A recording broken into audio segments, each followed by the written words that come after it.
In today's video, I'm going to teach you how to add headers and footers to Google Sheets, a useful skill that can enhance both the presentation and organization of your data.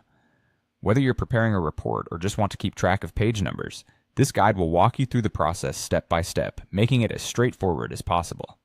First off, start by accessing your Google Sheets document. In this example, we are using an expense tracker, but this method works beautifully with any spreadsheet you're working on. Now with your spreadsheet open, direct your attention to the top menu and click on File. This opens up a drop-down menu densely packed with options. Among these, you'll find the Print option. Go ahead and click on Print. This step not only paves the way to adjusting your headers and footers, but also helps set up your spreadsheet for printing later on. Once you click on Print, you're taken to the Google Sheets Print Settings screen. This screen is your central hub for customizing how your spreadsheet will appear on printouts. On the right-hand side, amidst several printing options, you will see the Headers and Footers option. It's tucked in there with a checkbox next to it. Click on it to expand the section. This is where all the magic happens. After expanding the Headers and Footers section, you'll see a range of default options that Google Sheets offers. However, if you're looking to personalize your spreadsheet further, perhaps with specific texts or numbers, you'll want to click on the Edit Custom Fields option.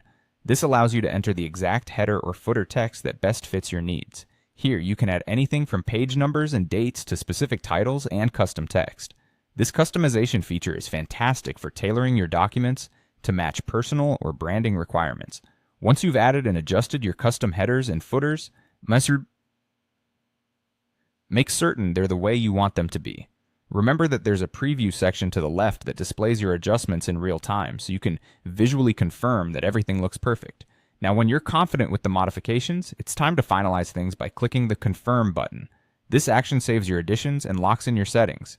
And there you have it, the simple process of adding headers and footers to your Google Sheets.